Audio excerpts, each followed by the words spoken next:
Hello, everyone. Welcome to this week's Life Conversations with a Twist. I have my friend Lindsey Nickel here. I was trying to think about how long we've known each other, but 10 to 12 years? Yeah, we met when I first moved to Napa, and I think right around when you were starting at Encore. Okay, yeah. So, yeah. And I was there for 12 years and then I've been gone almost two. So it's Yeah, crazy. Like, yeah. So we've known each other for a while. yeah. Lindsay and I, of course, met through the events industry, which is how I met most of my guests and most people in my world. But what's been really cool to watch your journey is you came on as a wedding planner, and you are still doing that, but your business has totally shifted, and now you're doing more celebrations of life. And you and I went on a hike one day. This was like probably what, a year ago, 2 years ago now. At least, yeah. And we were like, this would be a really cool conversation because I think, weddings are so like glamorous and fun and beautiful, but like there's this other part of life that happens and you have totally changed how you embrace that. And so I think this will be a great conversation. Yeah, I'm really excited to share like how I got to this point, what brought it to me, and really just help people become more comfortable talking about death and celebrations of life or whatever they feel is appropriate after their loved one or themselves passes. So I talked a little bit about who you are, but if you want to give a little background on who you are, your little where you live. I always say age because I think sometimes people put in perspective, where my guests sit in life. Yeah. So like Heather said, my name is Lindsey Nickel. I live in Napa and I am actually from the East Bay. So I've been in California almost my whole life. We lived in Jackson Hole, Wyoming for 10 years, and the weather is just too cold and the winters are too long for somebody from California. So like Heather just mentioned, I moved back here like 12 years ago now. I just turned 43 last month. Whoop, whoop. Me too. I'm So right there with you, girl. yeah, you're right behind me.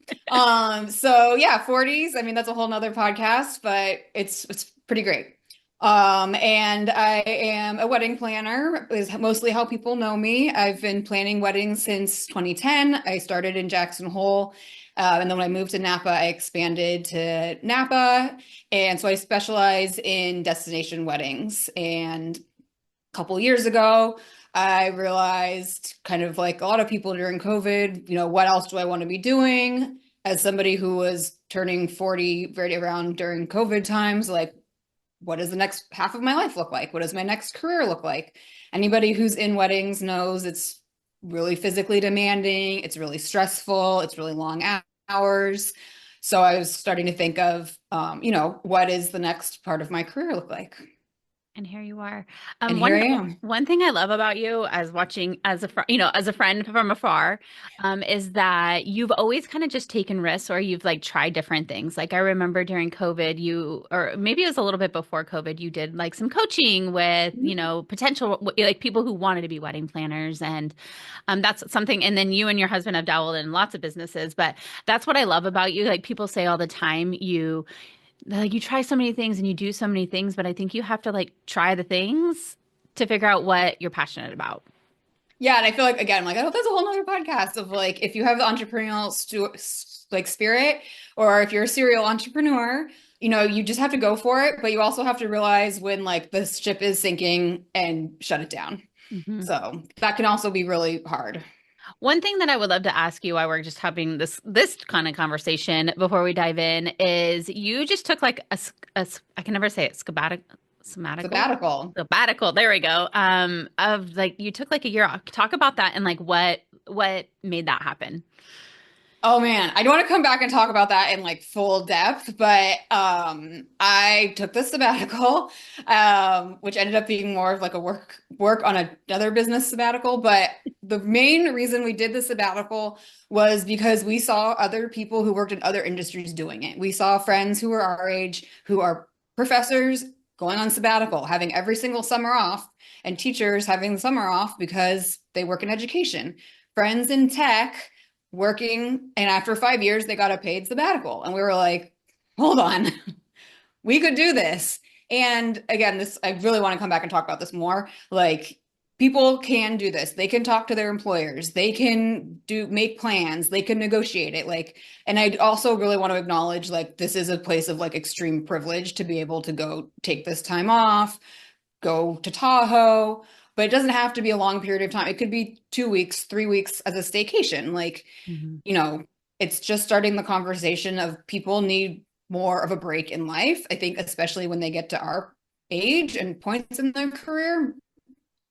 Um, so that was the main motivation is like we didn't want to get burned out. We wanted to keep going and we saw other people doing it and we were like, let's do this. Let's figure out how. And we saved up for like over a year, I would say, to do it.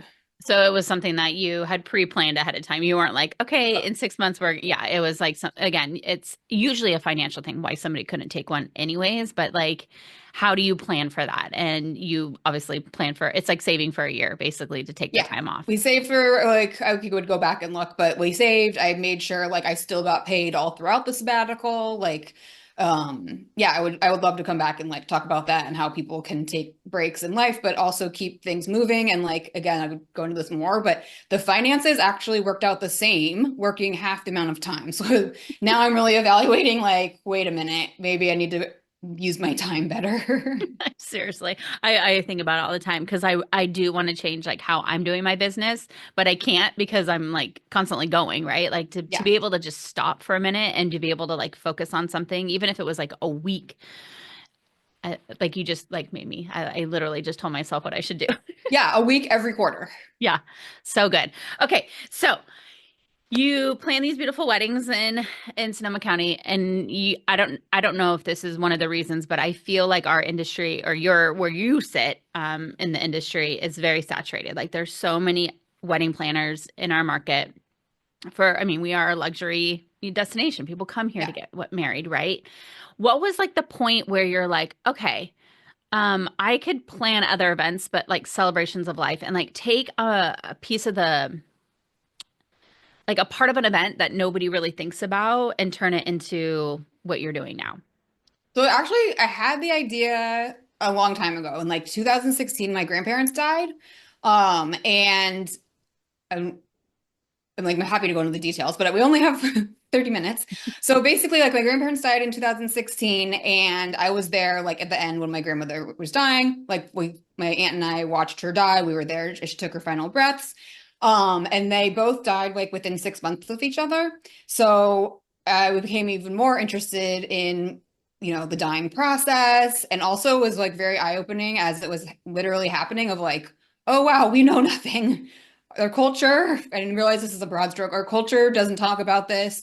Like we were so unprepared. It would be like, oh, you're having a baby tomorrow, and you're like reading the pamphlet as they like wheel you into the hospital. Like that's how death basically is in our Mhm. culture. Again, I realize this is a broad statement. So that was like the initial idea. And then I was watched my aunt, who's like super capable woman, like good at planning stuff, organized, like closing out their estate, getting their house ready to sell it. And she had to plan these, they had funerals, but she had to plan those. And I was like, there has got to be a better way. Like, this is really where we are in like society of how things have evolved. But we had just moved here, so I just like had this idea in my head and it just always marinated until like COVID. And everybody's at home like, what am I going to do next? And then it was like 2022, I think. So I had this idea. I worked with a business coach, and all I did in the beginning was I had my wedding business page, and I had one page that said celebrations of life coming soon. Like email me if you want to talk about something. And it was just like a placeholder. Well, I worked with this coach, and with this coach, so I had a bunch of ideas of what like I was going to do next. And so we kind of honed in on this is the idea. And then she told me to go out and like research the dying industry. So I went to funeral homes. I talked to people whose family members had died recently, like find out what they wanted to keep doing on their own, what they would have liked help with. Like, did they need help closing the estate? Did they need help like closing out credit cards? Did they need help with all those things? Did they need help like with a middle person with the funeral home? So like a lot of really in-depth research, and boiled it down to what people actually wanted was someone to plan the celebration of life for them. And they're like, oh, okay, well, this is serendipitous. So meanwhile, I have this like one little page up, and this woman emails me and says, I'm a VA for, we'll just call him Bob. I'm a VA for Bob, and Bob's wife just died, and we're having a 300 person celebration of life in like 4 weeks, and we need help. And I found you on Google. And here we are. And that was your first That was the event. first one. Like, oh, okay, giddy up. Here we go. This is happening. But sometimes it's like just taking that leap of just like putting it out there to see what sticks. And Yeah. yeah, I could totally see I didn't even think about all the things that happen when somebody passes away, like, especially if they have states and things like that, that nobody wants to plan it. And here's the other thing, and you probably can relate to this. Even people who are planning weddings, like this is probably the only event that they have ever planned in their whole entire life. And there probably will be the only one, unless they have kids and then babies and all that stuff. But I think that people with that are dealing with a grief, it's like this is the same thing, right? Like they're like, I don't know how to plan an event. I need support. Like I don't even know what is needed. I don't know, unless you're in the industry, what caters to reach out to, rental companies, what venues, all of the things. And so hiring somebody like you to come in and help support that, I think is so so so important. Yeah, and people, what my clients always say is like, I want it to be nice, but not over the top. Um, and they're so involved in like deep in the grief. They're so grateful to have something taken off their plate. So it's a lot of the same skills as wedding planning. I will say this is something that people, they're like, oh, celebration's life, and they make this face like they're scared. And you have to be exceptionally comfortable with dying and death and all of that, which I don't think a lot of people are, which is totally fine. Not everybody is, I don't know, comfortable being like an open heart surgeon and like looking at organs all day long. So Mhm. that's the one thing when people are like, because they don't know what to say to me, I'm like, well, you have to be really comfortable with death. And then that kind of puts them at ease. Um, I was so gonna yeah, it's say like been that is like a different type, and like weddings are so happy and like everyone's, but it can be very stressful though, right? Because you're dealing with different family members and different expectations. But I would imagine working with a family who is grieving through such a hard time, like how do you navigate those conversations and relationships and be there? Like what have you learned over that? so a lot of it is holding space for them, Mhm. which is another one of those like jargony words that is like, oh, here we go, this jargon word again. But it really is that, just like being a outside person who is in this unique place of being very intimately involved in this intimate part of their life. Mhm. And people, they cry, some people are just very stoic and muscle through it. But once we get going, because I only work with them typically 3 weeks to 3 months. So a little bit into it is when they'll really like break down or share something really personal. And again, it's just a different kind of gratitude than the weddings. They're just so grateful to have help Mhm. and have someone moving this like super fast for them, and largely making decisions on their behalf. Whereas weddings, like it's their wedding. They have Pinterest boards. The expectations are totally different too. Like weddings, usually the parents are paying for some or all of it. Celebrations of life, the client is paying for it. They are the driver of the finances and the decision making. So there's not like a giant sounding board of people, which is a nice change. What are you seeing as far as like, I mean, budget? I mean, I feel like some people probably get to that point, and I bet you there's some people who have money set aside for this, or, it's in their retirement or whatnot. And then you probably, I would assume, have clients that don't have a lot of money but still want to do something. Is that what you're seeing is like the budget for a celebration of life kind of varies? Or are people reaching out to you when they actually have a little bit more money to be able to support a celebration of life? At least for my clients, it's like getting married in wine country. Hmm. It's a high budget investment. If you are in a position to hire a celebration of life planner, you're in a position to not really worry about money. Yeah. I have a blog post called "How Much Does a Celebration of Life Cost?" where I've averaged out like the first couple of years of the events, so people can see like real numbers of how much people spent. Um, I don't know the numbers off the top of my head because I usually just refer people to the blog post, but Mhm. it's if someone is doing something equivalent or like they have the means to do something equivalent to like a wedding, like if their kid would get wedding married in wine country, the funds to do like, hire professionals to do everything for a celebration of life, like they will, which is great because that makes their life a lot easier. Mhm. But it's not cheap. I will say that. This is one thing I learned when I started the research. Like I knew it was expensive to die and go through everything, but like it is really expensive to Mhm. do with the funeral home, cremation, or if you're going to do burial, like all the pieces, like it is very, very, very expensive to die. What are you seeing most when they are doing a celebration of life? Is it like just a small reception, like lunch, or just like a small appetizer and cocktails? I mean, what are you kind of seeing? I wouldn't I say a kind of see a trend, but variety. Whereas you think of weddings have a very clear format that people follow 99.9% of the time. Mhm. Celebrations of life, I would say, have a format that people follow 75% of the time. So 75% of the time is like 1 hour, people guest arrive, might be like appetizers, cocktails, whatever. Then next is usually like the program where people get up and speak.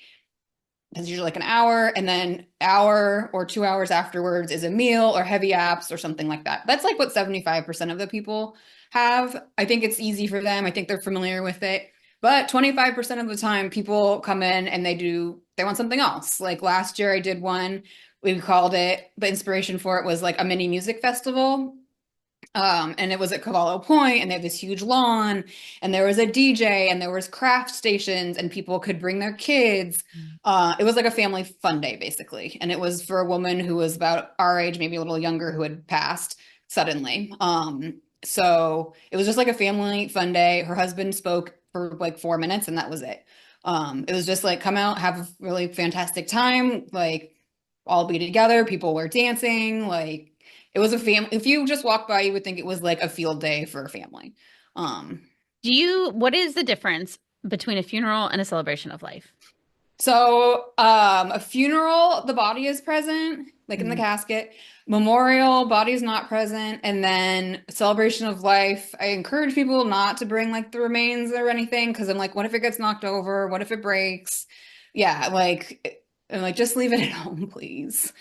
And then celebration of life, I just sort of say is like it's the third thing, I guess. Like it's more uplifting. So it's Mhm. people are not dressed in black. It's has definitely a more celebratory, uplifting, feel good vibe. Which I feel like more people are kind of leaning toward too. I mean, I at least I have not been around a ton of people who have passed away, so I haven't been to very many. But the ones that I have been to, that's what it's been more of the format than Yeah. like when I remember back in the day, like when my great grandma passed away. It was very like we were in a church and it was like the bodies were there and it was. I feel like it was as somebody attending as like a family member was harder, whereas a celebration of life is like yes, they've passed away, but like let's celebrate them and like let's Yeah. honor them. Yeah. People show up. I mean, I see all kinds of outfits, but like it's more fitting to like what the scene is. So like the one I just did last weekend, it was at this like basically kind of a botanical garden, and people just wore like casual sundresses, like they were dressed nicely. One woman had like jeans and a cute top. So it's much more fitting to whatever like the vibe of the event is rather than everybody puts on like their nicest black dress and goes on. Since you're like dialed in and very much immersed into this experience, how has like passing away and dying and grief and all that changed your life or your perception of life? Um, that's such a good question. Part of it is like, this is going to sound so cliche, but like, you only live once. Like, just do Mhm. what makes you happy now. Like, you Mhm. never know what's going to happen. Like, when you get in your car tomorrow, or, we're in our 40s and people's spouses are starting to have cancer. Um, like, you just never know what's coming next. And also, like, have a conversation. I know it's really hard with aging parents. I have one myself. Like, do you want to be cremated or do you want to be buried? Like, and I realize that generation is not always comfortable talking about that. But like anything you can do to get your parents to open up at all and give you any sort of direction, have they done anything, makes it much, much easier for you. And then also like our age or anybody else, like anybody who has a smartphone, basically, like put it just in your notes, what you would want. It doesn't have to be formal or anything like that, but like is it a celebration of life? Is it a funeral? Do you want anything with like the church? Like if you like my husband, we'll use him as like he is in the cigar industry. Like, do you want cigars at your celebration of life? Oh yeah.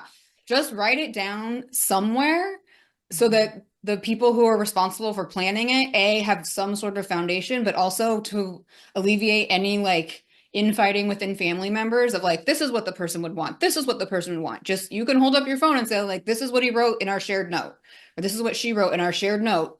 She wants it to be outside at a winery with kids and a pizza truck. Great. You have at least a small foundation to work on. Or they really wanted a church service for just the family, and then they wanted I don't know, like then they wanted to rent out like a corner of Disneyland for the day or something. I don't know. But give them at least, it doesn't have to be spelled out perfectly, but at least point them in the right direction. That's so good. I never even thought of it. Like I verbally have said, like, I want to be cremated, and that's all that I know.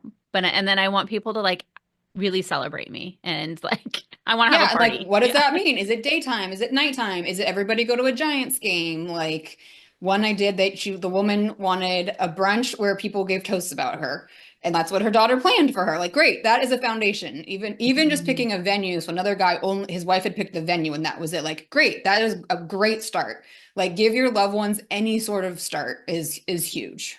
What have you seen done at events that you were like, oh, that's really cool, or like, oh, that was like a really great way of honoring them, or I feel like I guess celebration of life trends, but things that Yeah. you were like, oh, I wish people did more of that. The overarching answer is like, I wish people did things that made them happy or like celebrated the person. So Mhm. the other thing, which is kind of hard for people to say here, but like funerals, memorial celebrations, life, those are for the living. The person who has passed is gone. So what makes this group of, if you have no direction, like make what would feel good to this group of people?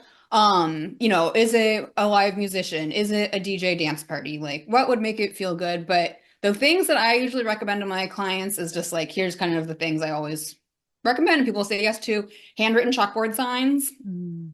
So like a welcome sign, a little program sign. I love that they're handwritten. It just feels more personal. And then my sign artist, she draws on like what have I had? Like the one last weekend, she loved classical music and the cello, so she had like a hand-drawn cello. It Mm. could be a lot of them have flowers of like their favorite flowers. One was he was really into biking and like all things mechanical, so had like a bike going on a hill. So the hand-drawn signs are really special. Flowers, of course, for like any event, whatever it is, like just adds, that's the magic touch is like when you put the flowers on the table with the linen and like, Yep. okay, now this is a special event. Yeah. Or glasses.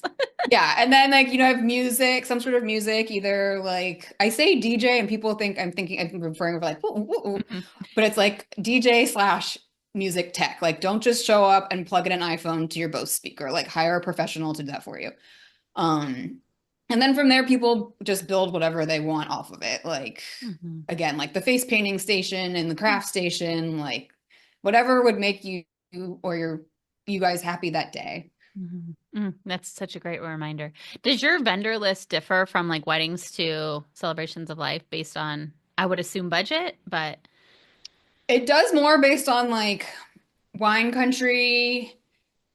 Our vendors are mostly just in wine country. Like the caterers are in wine country and they're not going to go to Palo Alto. Like that doesn't make any sense. So the vendors that I use for weddings, also they're just like larger scale, more complicated. Weddings are four events rolled into one. Mhm. Celebrations of life, I've gone all the way from like east of Santa Cruz to Folsom. So Oh. that's a really huge swath. So I do kind of have like vendors that are willing to go those distances that turn to over and over. But a lot of times, like Cavallo Point is a great place for Mhm. celebrations of life, and they have a bunch of stuff in house. Like they do the catering, they have the tables, they have the linen. So it's like, oh, great! I just need to bring florist, signs, and maybe a DJ, but maybe they use their in-house person. So it really depends on if they are at a venue that does events or if it's just like a completely blank slate. But I kind of have two different sets to answer your question. Okay. I was just curious. That was a personal question for myself.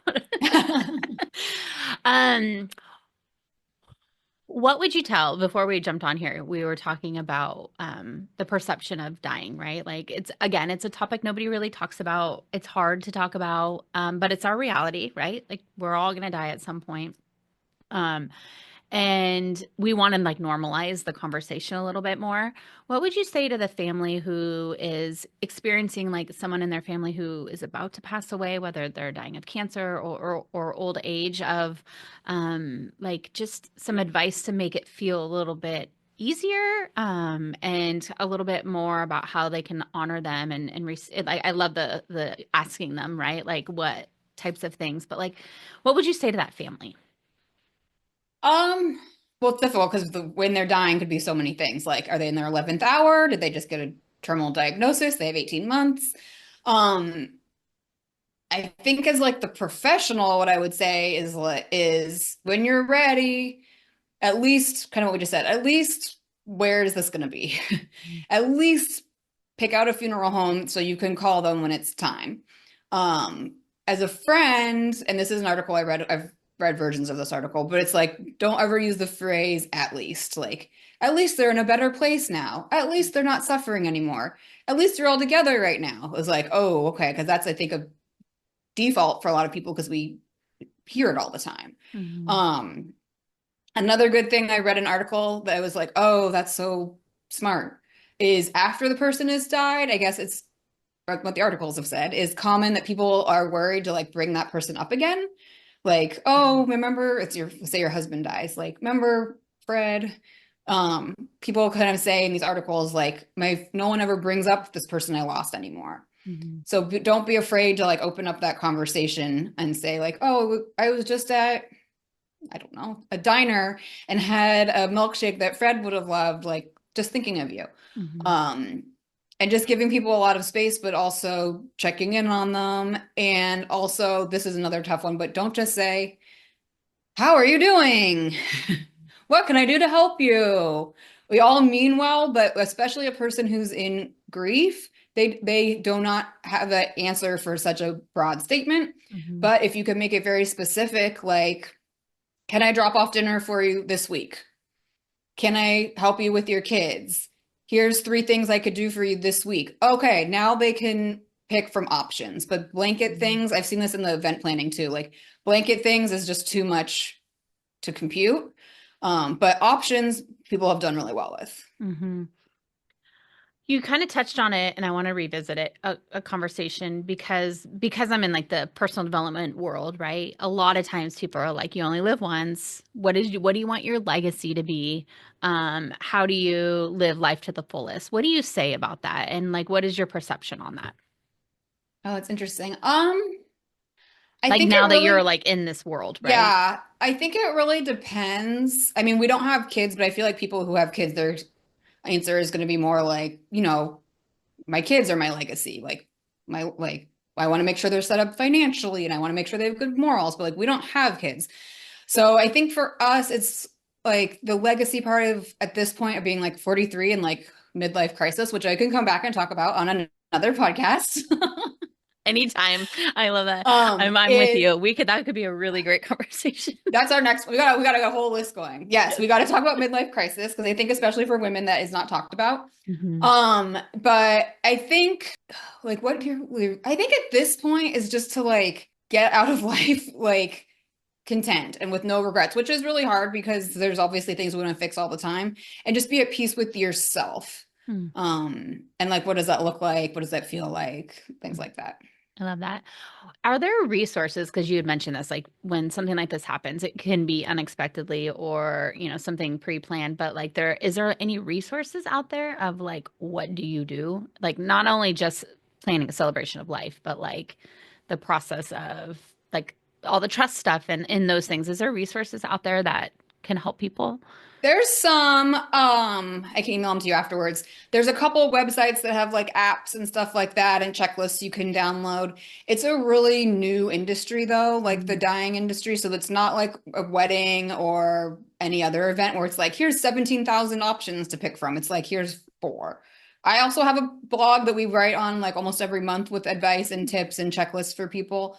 Um, but yeah, I wish, and I think it is coming with like more people becoming interested in this industry.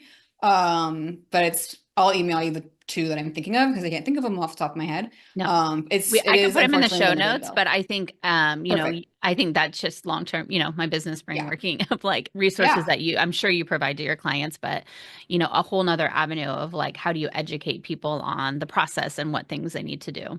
Yeah. There is this one book I would like to recommend to people called Will My Cat Eat My Eyeballs?